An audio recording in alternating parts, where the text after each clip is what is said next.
Et si nous nous rassemblons et si nous marchons ce soir, c'est pour demander que soit établie la vérité sur ce terrible naufrage et pour demander justice.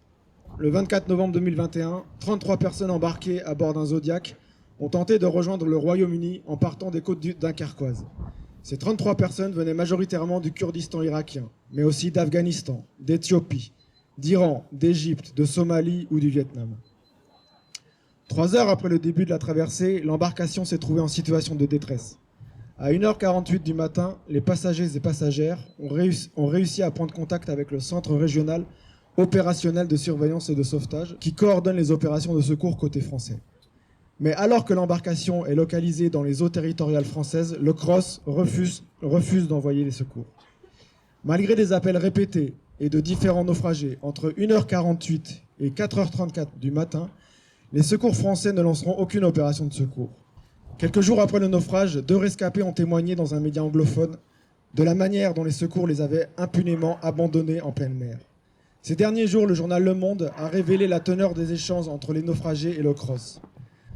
Les autorités françaises ont tout simplement laissé mourir en mer ces personnes qu'elles auraient dû, par ailleurs, accueillir dignement. Le travail des journalistes du Monde a montré que le CROSS a dissuadé au moins un bateau d'intervenir pour porter secours aux personnes qui se noyaient. Les 31 personnes décédées cette nuit-là sont venues s'ajouter à la longue, trop longue liste des personnes exilées mortes dans la zone frontière France-Belgique-Royaume-Uni. Depuis 1999, ce sont au moins 357 personnes qui sont décédées en tentant de rejoindre le Royaume-Uni. Les autorités françaises et britanniques ont fait de cette frontière un espace de mort.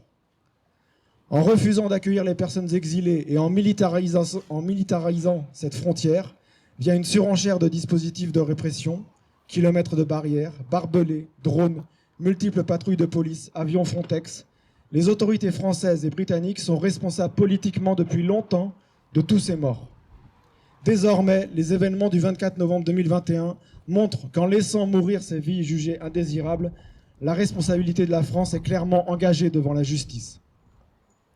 Ce soir, donc, nous marchons pour commémorer les victimes du naufrage du 24 novembre 2021, mais également toutes les autres personnes exilées décédées à Dunkerque et dans la région, victimes des politiques racistes et meurtrières des autorités françaises et britanniques.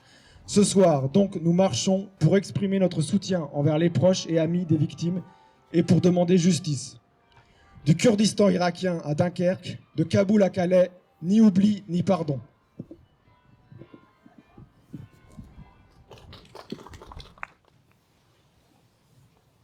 Dire leur nom pour ne jamais oublier. Briard.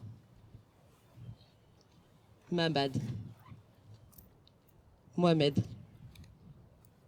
Sirwan. Mariam. Mohamed. Bilind. Ahmad. Chitwan. Miron. Sheikh. Muslim. Reshwan.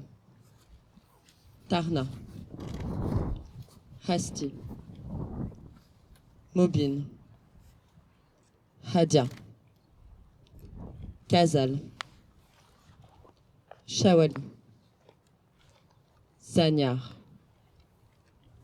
Denis. Mohamed. Twana. Hassan. Arem. Goma. Mayar. Shakar. Fikir. Niyat. Et un homme anonyme.